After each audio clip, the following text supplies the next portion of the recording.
Kita kan sering bertanya, cirinya cinta apa sih Pak? Kalau orang sudah jatuh cinta itu karakternya apa? Ini salah satu teori ya. Kita dulu pernah belajar macam-macam tokoh tentang cinta, kemudian banyak teori. Nah ini salah satu teori juga untuk memahami cirinya cinta apa. Yang pertama, cirinya cinta adalah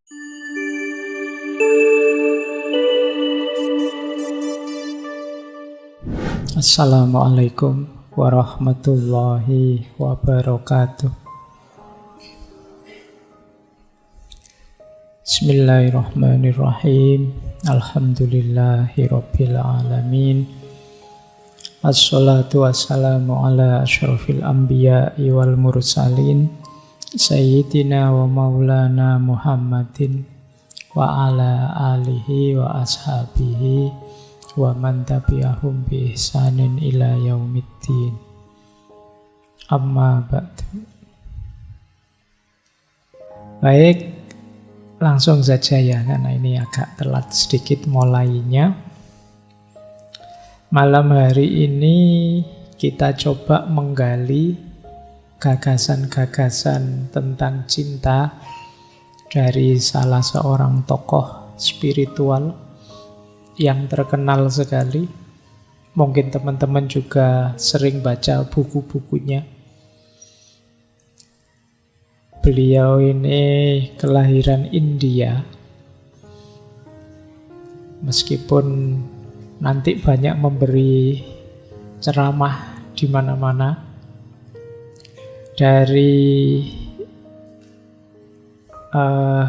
Beliau ini dari sekte Jesuit Katolik, seorang imam, pendeta. Tapi gagasan-gagasan spiritualnya orang menyebutnya lintas agama.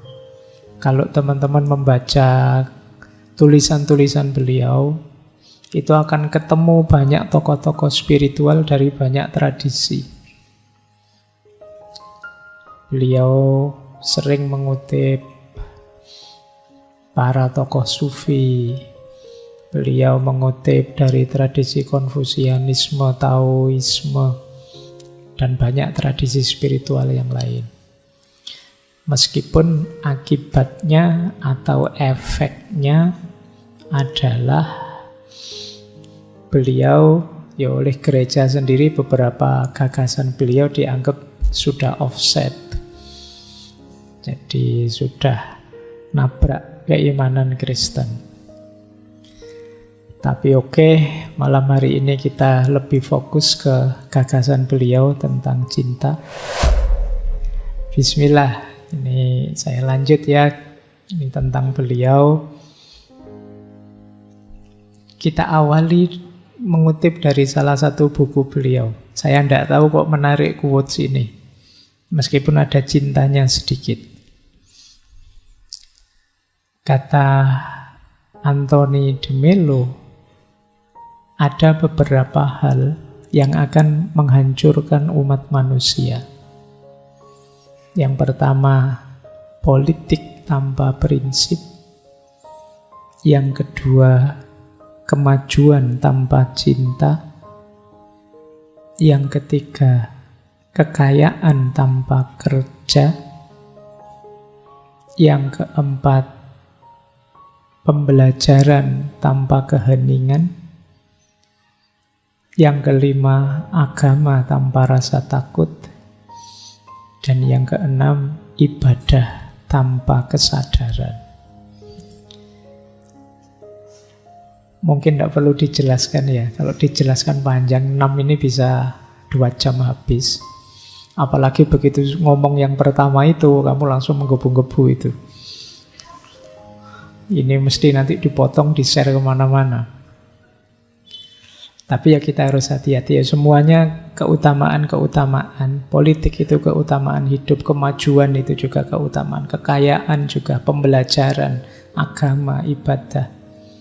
Tapi kalau salah rumus, akan jadi sebab hancurnya umat manusia. Mungkin belakangan banyak orang yang sudah mulai putus asa dengan politik, mulai tidak nyaman lagi dengan agama, mulai terancam dengan ilmu dan lain sebagainya. Itu mungkin karena wilayah-wilayah ini tadi kita salah cara menghidupkannya.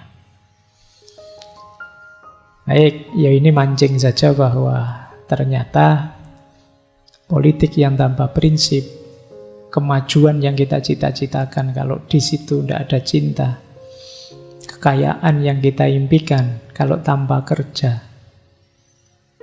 Mungkin kekayaan tanpa kerja itu kita instan saja, shortcut saja, nyari jalan yang paling mudah untuk dapat uang.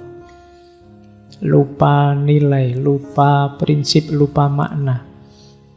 Yang penting sugih. Belajar tanpa keheningan. Belajar paling efektif itu menarik diri sebentar, membaca secara jernih. Tapi kalau kalian dalam keramaian, tercampur terus dalam segala kesibukan, sulit membaca secara jernih. Kalau terlalu dekat dengan keramaian, ya kita sulit dalam keramaian itu melihat mana yang tepat, mana yang tidak. Kita sulit belajar. Maka belajar perlu keheningan. Agama tanpa rasa takut juga begitu, karena hakikatnya agama itu pengendalian, kontrol, penataan hidup. Kalau tanpa ada rasa takut, ya kalau dalam agama biasanya takutnya pada Tuhan, ya akan jadi masalah. Termasuk ibadah tanpa kesadaran. Ibadah tanpa kesadaran itu berarti kita jadi robot. Ibadah seperti olahraga saja, gerak badan biasa. Baik, kita lanjut ya. Ini pembukaan saja.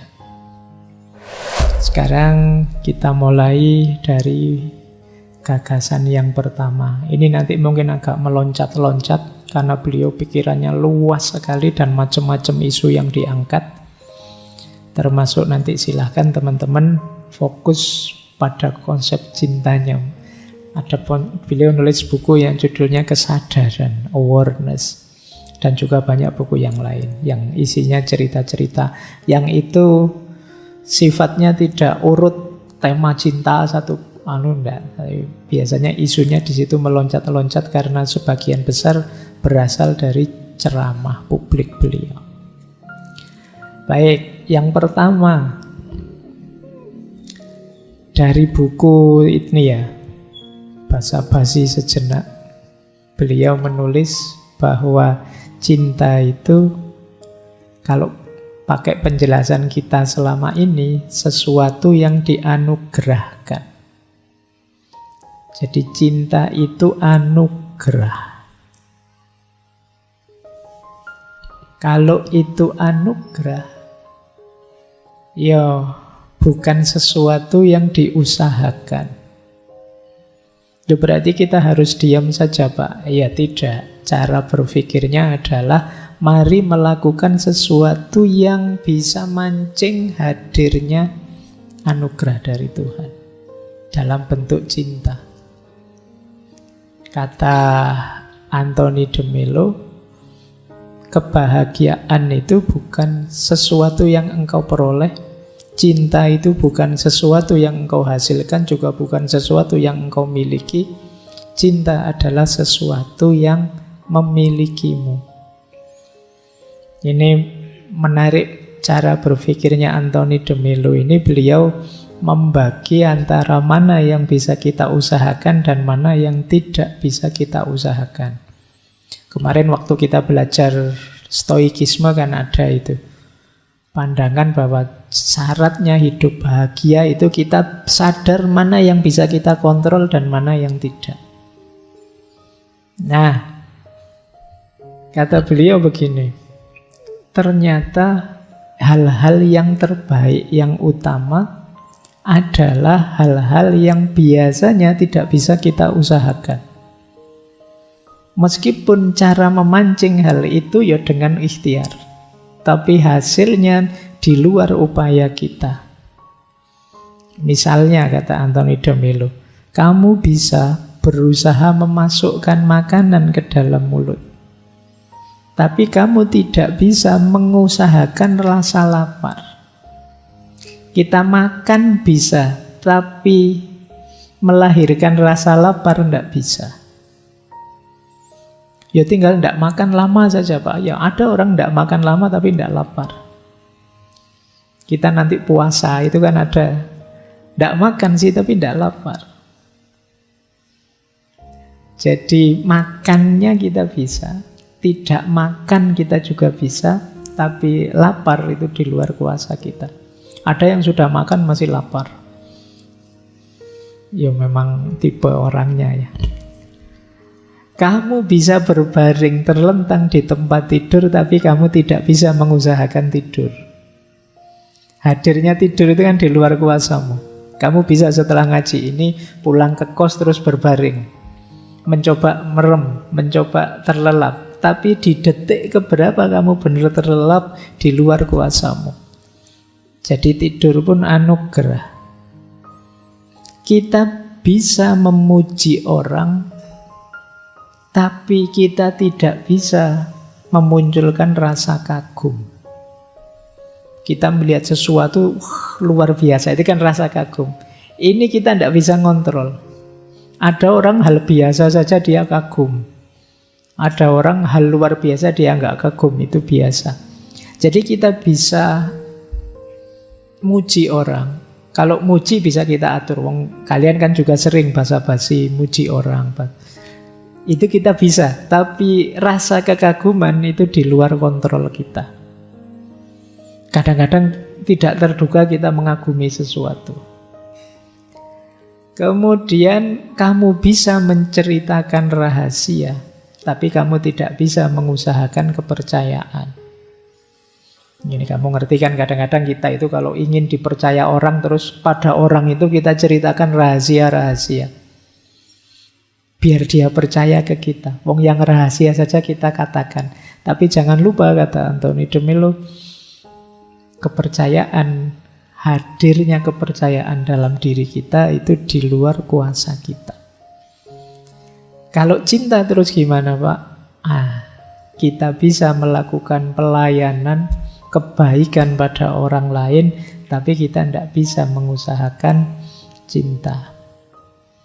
Baik sama orang kita bisa, jujur kita bisa, membantu orang bisa, menolong orang bisa. Tapi rasa cinta di luar kuasa kita. Tidak selalu orang berbuat baik itu terus dia cinta. Mungkin ada pamrihnya, mungkin ada keinginan ini, keinginan itu. Jadi yang pertama-tama rumusnya ini ya, cinta tidak bisa diusahakan, tapi mari melakukan segala sesuatu yang mengundang hadirnya cinta. Baik, ini yang pertama ya. Nanti ada banyak teori yang lain. Terus Anthony de Mello punya rumus 4 karakter cinta. Kita kan sering bertanya, cirinya cinta apa sih Pak? Kalau orang sudah jatuh cinta itu karakternya apa? Ini salah satu teori ya. Kita dulu pernah belajar macam-macam tokoh tentang cinta, kemudian banyak teori. Nah ini salah satu teori juga untuk memahami cirinya cinta apa. Yang pertama, cirinya cinta adalah kepada apapun dan siapapun. Makanya dulu ada quotes, orang yang mencintai itu tidak bisa membenci, kalau itu beneran cinta. Kalau saya cinta padamu tapi benci pada yang ini, itu sebenarnya belum cinta, kamu masih berpamrih. Masih ada keinginan dari yang kamu cintai dan ingin menyisihkan yang tidak kamu cintai. Itu kalau pakai istilahnya Osho kemarin, kamu belum jadi pecinta. Jiwamu belum berubah jadi jiwa pecinta. Orang itu kalau beneran mencintai, maka dia akan cinta pada apapun atau siapapun. Kalau beneran dia seorang pecinta, tidak mungkin dia cinta pada seseorang dan benci pada yang lain. Semuanya akan dia cintai. Mungkin sering saya jelaskan ya. Ya semuanya dicintai meskipun cara mencintainya berbeda. Pada yang sudah baik misalnya, ya cara mencintainya dengan cara kita dukung. Pada yang belum baik, cara mencintainya dengan cara kita kritik, kita beri pelajaran, kita tuntun dan lain sebagainya. Tapi dua-duanya kita cintai. Nah, karena kalau kita benci biasanya kan ingin kita singkirkan. Kata Anthony de Mello, ini beliau menarik, menjelaskan cinta yang sejati dengan 4 karakternya ini. Beliau pakai bunga mawar, kemudian pohon, kemudian pelita atau lampu. 4-4-nya beliau tidak menjelaskan, hanya memberi ilustrasi. Pohon, mawar, dan pelita atau lampu. Nah, ciri pertama, kenapa pada apapun dan siapapun?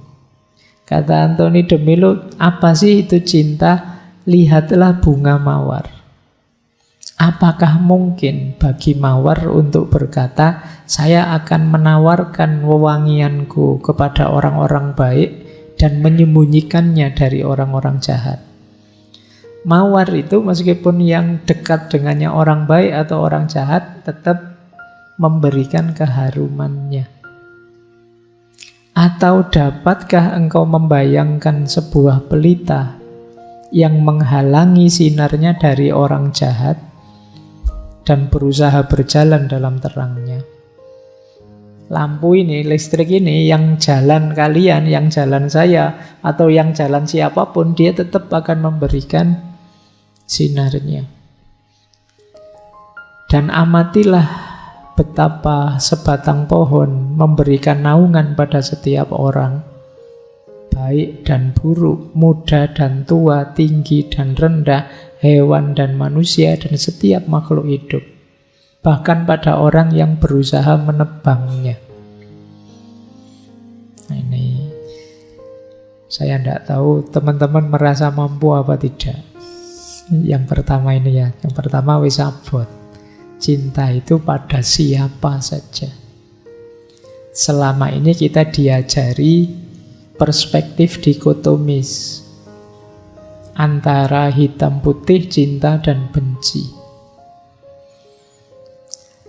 Nah, padahal ini kita diminta mencintai semuanya saja. Kalau kita mungkin perlu memarahi orang, ya marah itu karena cinta kita. Kita perlu menegur orang, teguran, kritikan itu karena kita cinta.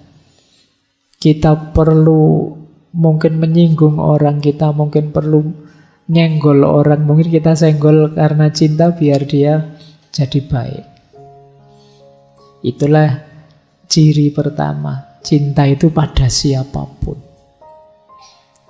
Yang kedua, cinta itu tanpa pamrih. Kalau ini tidak perlu dijelaskan ya. Pohon, mawar, lampu hanya memberi. Tidak minta imbalan apa-apa. Pohon itu menaungi kita yang tidak ada bayarnya. Kita kencing kan suruh bayar. Yang minta bayaran yang nunggu. Kalau ada Pak, saya ke kebun binatang atau saya ke taman itu disuruh bayar ya Pak, mau bernaung, itu kan orangnya yang minta. Pohonnya tidak minta. Dia memberi kita tulus.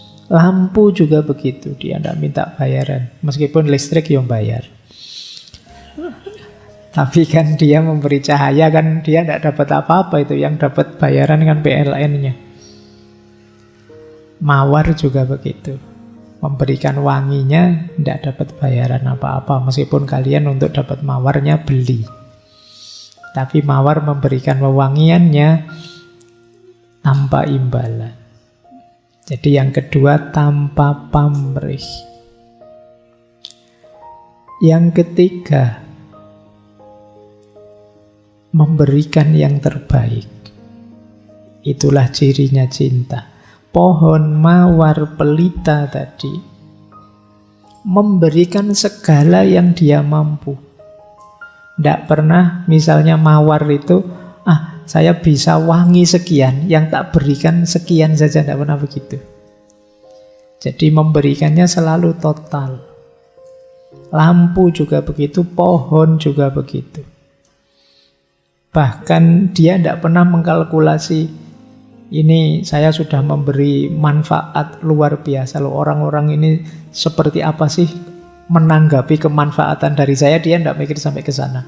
Pokoknya memberi saja yang terbaik. Itu orang mencintai. Kalian kepada yang kalian cintai kan pasti begitu. Ya saya tidak ngasih contoh pacarmu lah, orang tuamu. Kalau saya ngasih contoh itu nanti tabrakan dengan teorinya. Karena kamu masih banyak pamrihnya sama pacarmu.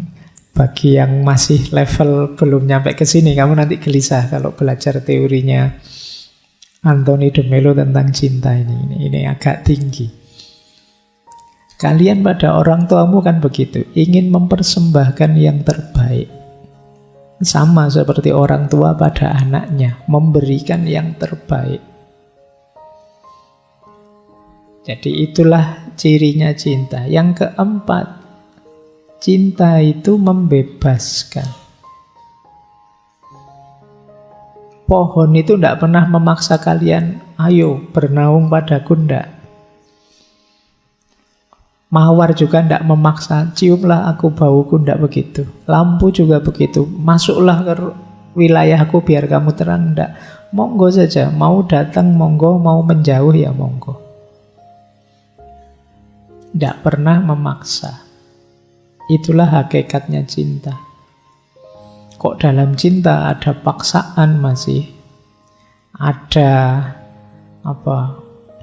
ikatan-ikatan, keterikatan, kemelekatan, berarti masih belum ketemu hakikatnya. Nanti ureanya panjang tentang itu dari Anthony de Mello. Baik, jadi ini mudahnya ya, ini seperti merangkum semua teori-teori yang kemarin kita bahas. Bahwa cinta itu selalu pada siapapun dan apapun, dia tanpa pamrih, selalu ingin memberi yang terbaik dan membebaskan. Baik, ambil nafas sebentar ya. Semoga kalian nyampe ke sini. Masa hidup sekali kamu tidak pernah ngalami yang sejati. Terus, profil orang yang mencintai, ya kalau di bukunya Anthony de Mello disebut a loving heart. Hati yang penuh kasih, hati yang penuh cinta. Kata beliau, apa sih hati yang penuh kasih itu? Hati yang penuh kasih itu yang peka terhadap keseluruhan kehidupan, terhadap semua orang. Hati yang penuh kasih tidak mengeraskan diri terhadap siapapun atau apapun. Mengeraskan diri itu maksudnya tadi, saya kelompok ini saja cinta, kelompok yang lain saya benci. Ya, itu namanya mengeraskan diri. Semuanya dicintai. Ya, dicintai bukan berarti terus didukung saja, disetujui saja, tidak begitu. Justru karena saya cinta, kalau benar saya dukung, kalau tidak benar ya saya ingatkan. Itulah loving heart. Cinta tidak mengecualikan siapapun sama sekali. Dia mencakup seluruh kehidupan. Dia mendengarkan simfoni secara keseluruhan. Bukan hanya salah satu alat musiknya. Jadi ini ciri pertama tadi loh, orang mencintai itu seluruhnya. Itulah loving heart. Jadi kalau kalian ngaku jadi pecinta, apalagi yang Muslim itu kan bagian dari proyek besar rahmatan lil alamin, mencintai seluruh semesta. Itu jalannya adalah jiwa kita harus jadi jiwa yang pecinta. Jiwa pecinta itu ya pada apapun mencintai, pada siapapun mencintai, meskipun ekspresi dan manifestasinya nanti beda-beda sesuai dengan kondisi dan situasi. Lanjut. Nah, selanjutnya ada quotes dari Anthony de Mello tentang kebebasan tadi lo. Gimana Pak caranya biar cinta itu tumbuh dalam diri saya? Bebaskan dirimu dari segala macam ikatan. Bila mata terhalang, hasilnya adalah pemandangan. Ketika pikiran tidak terhalang, hasilnya adalah kebenaran.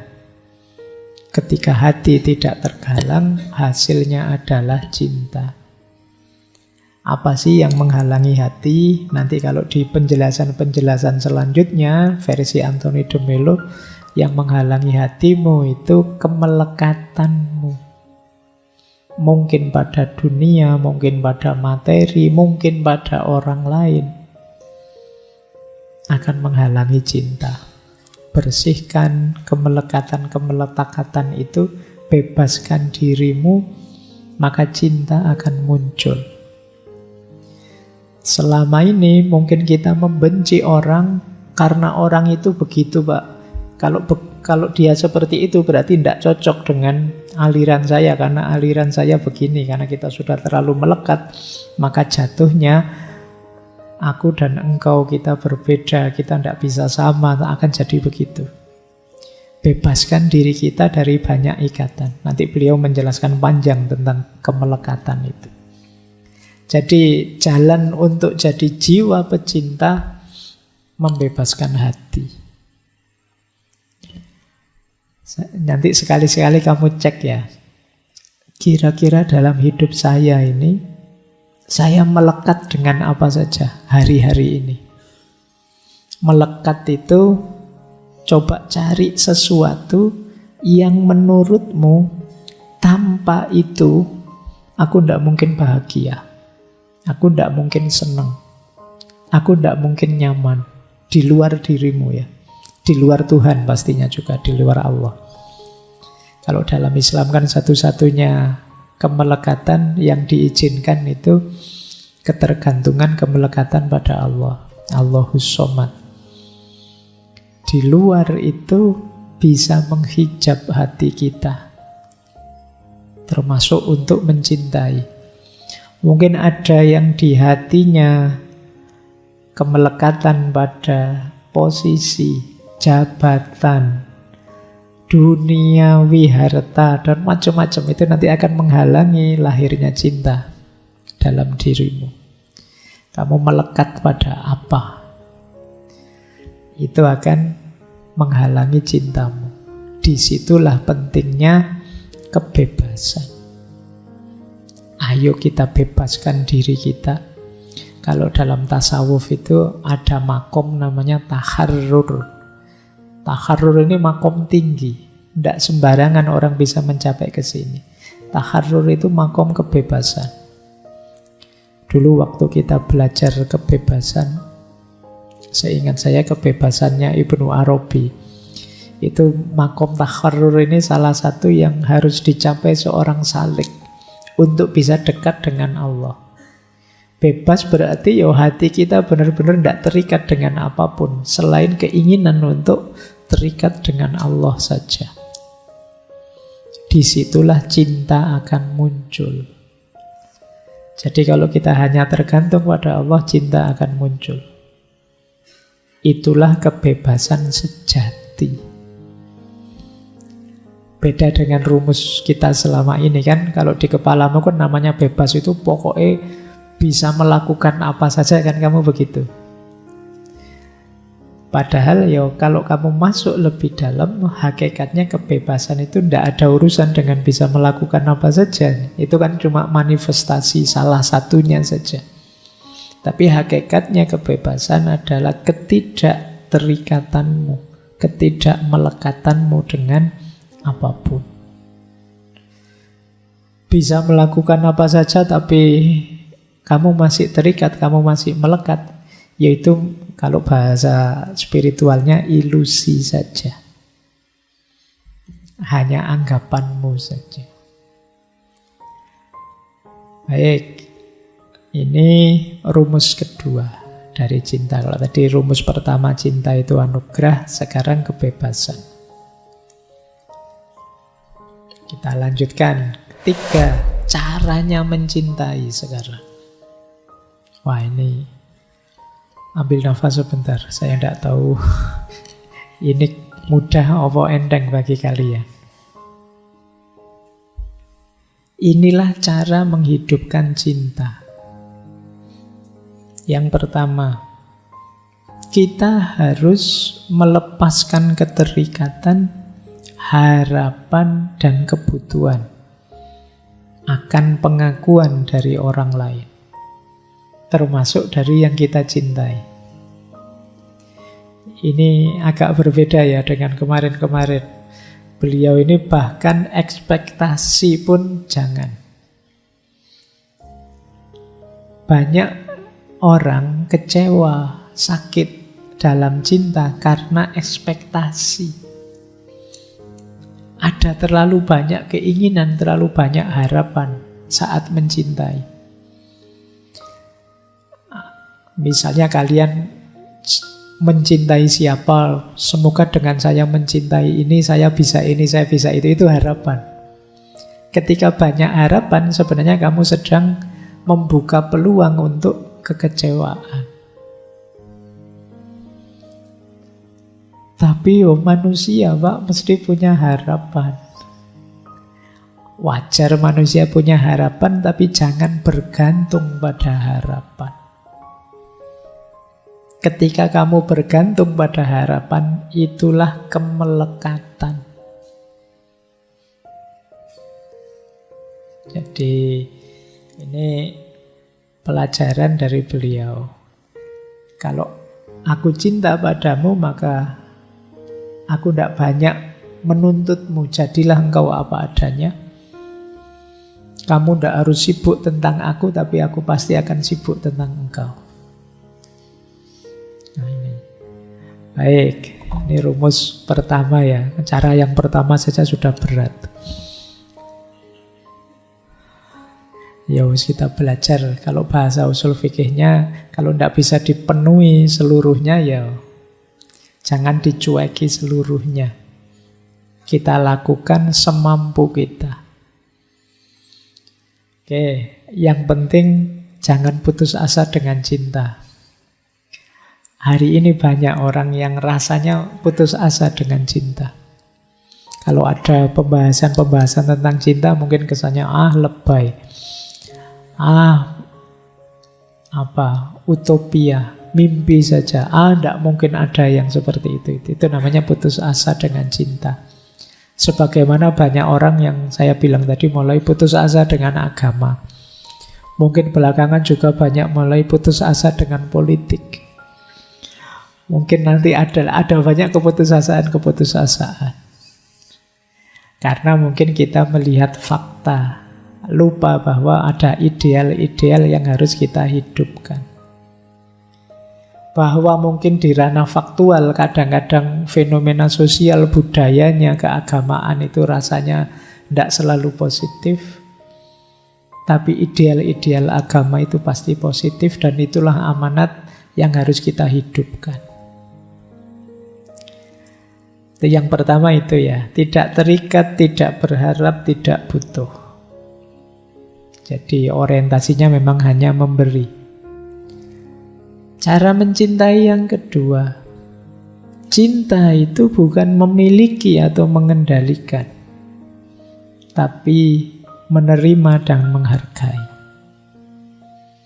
Beda ya, menerima dengan memiliki.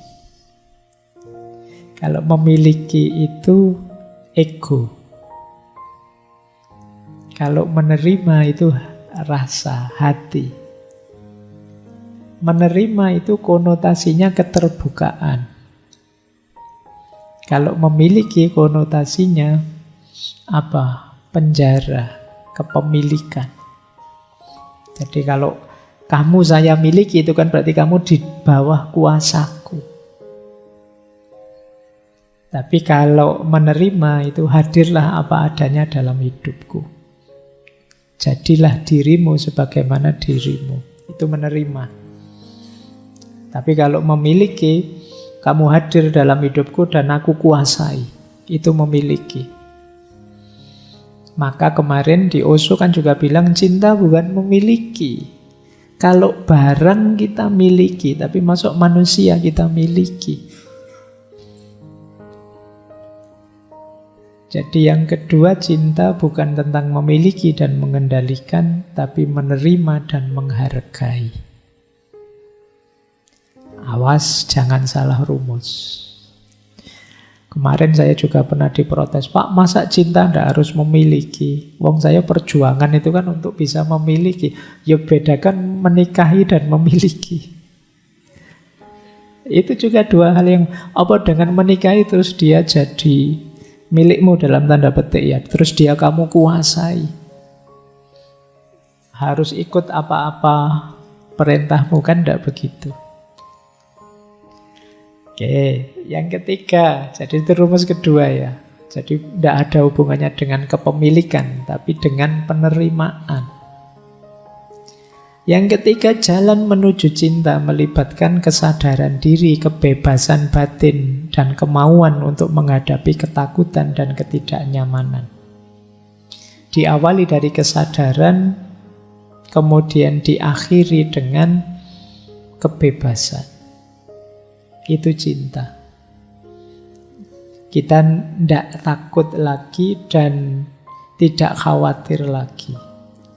Nanti ada konsepnya Anthony de Mello, selama masih ada ketakutan, masih belum sejati cinta itu.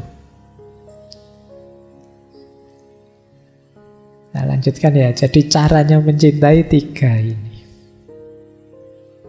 Ini quotes dari buku beliau. Cinta itu memberi tanpa mengharapkan imbalan apapun. Hanya kegembiraan dalam memberi.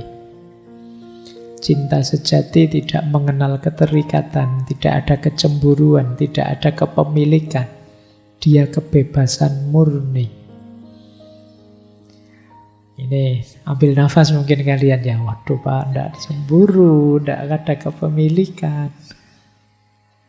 Apa bisa manusia kayak gini Pak? Gitu ya. Ya coba saja. Makanya tema bulan ini itu cinta spiritual. Jadi kalau kita kan mungkin masih sibuk dengan cinta-cinta material, cinta-cinta level awal.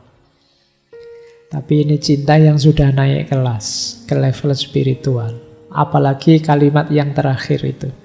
Orang yang benar-benar mencintai juga punya keberanian untuk menjauh bila diperlukan. Tanpa penyesalan atau kepahitan. Oh, ini juga ambil nafas kita ya. Kamu takut sekali kalau ditinggalkan, takut sekali kalau jauh. Tapi seorang pecinta sejati kalau dia merasa dengan kamu jauh, itu lebih baik buatmu. Dan aku menginginkan kebaikan buatmu, kenapa tidak? Contoh paling mudah ya, kamu sejak tadi membayangkan pacarmu saja. Coba lihat orang tuamu. Betapa cintanya mereka padamu. Pasti mereka tidak ingin berpisah denganmu. Tapi mempertimbangkan bahwa engkau akan lebih baik kalau keluar rumah, belajar keluar kota, atau mencari pengalaman kemana-mana. Tidak apa-apa wis, menjauhlah dariku. Meskipun sakit, meskipun pahit, tapi aku ikhlas nak, asal engkau jadi orang hebat, engkau jadi orang luar biasa. Itulah cinta.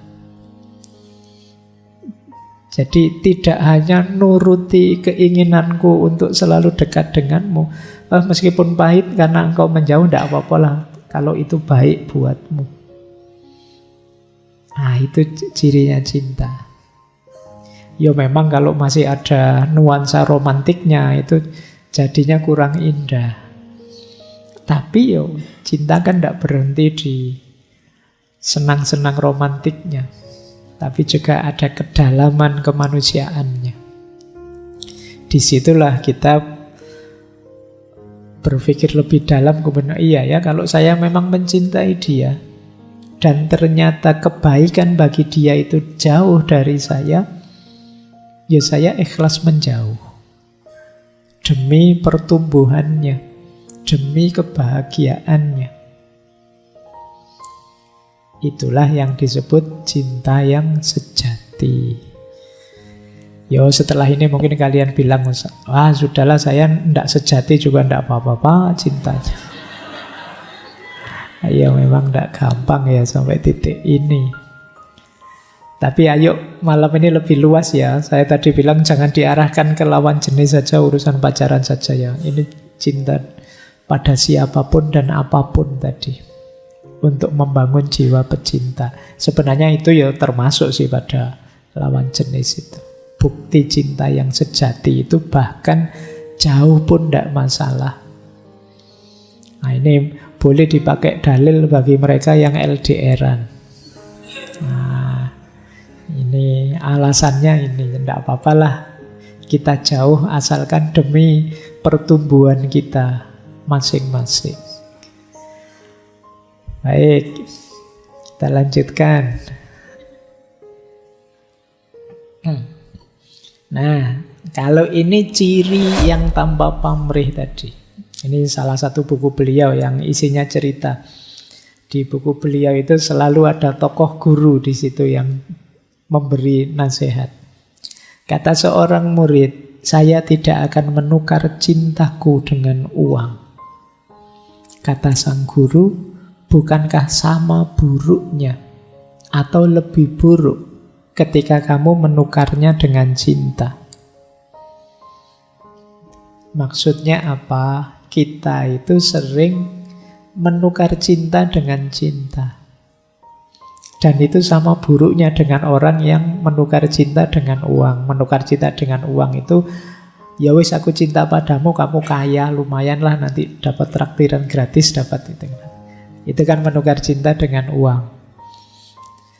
Nah, menukar cinta dengan cinta itu apa? Aku cinta padamu asal engkau juga cinta padaku. Selama engkau masih mencintaiku, ya aku akan cinta padamu. Ini sama saja. Orang yang masih dagang. Jadi masih ada negosiasi, masih ada imbalan yang kamu tunggu. Loh Pak, ya kalau ditolak gimana Pak? Masih tetap saya cintai. Loh ya, kalau memang cinta itu ya kamu cintai. Mungkin kemarin belum cinta sehingga kamu bisa gonta-ganti. Kalau itu cinta, ditolak sekalipun ya cinta itu tidak akan mati. Tetap ada. Kecuali kemarin cinta itu belum utuh. Jadi yang sejati tadi masih ketertarikan sesaat. Kalau sudah cinta, itu ya kamu tidak pingin diberi apa-apa. Bahkan meskipun engkau tolak cintaku, aku tetap mencintaimu. Itu kalau cinta. Emangnya begitu dia nolak terus kamu nembak terus ditolak, maaf ya, cari yang lain saja. Apa langsung berubah kamu jadi benci? Kan tidak. Cintamu kan masih ada. Mungkin ya tetap besar. Hanya saja sekarang kamu kasih label yang berbeda. Harusnya labelnya tetap cinta, cuma kamu ganti dengan benci. Kalau tidak percaya, begitu dia nolak besoknya, kemarin saya khilaf ngomong tidak, iya kok aku cinta. Kamu kan tetap membara lagi cintamu. Jadi ketika ditolak kamu merasa benci, itu sebenarnya ya kamu cuma ganti barcode-nya saja, labelnya saja jadi benci. Sebenarnya itu tetap cinta. Jadi kata Anthony de Mello, ya sama buruknya kalau kamu menjual cinta dengan cinta. Berarti masih pamrih, masih belum tulus. Jadi masih aku memberi apa dan aku harus dapat apa.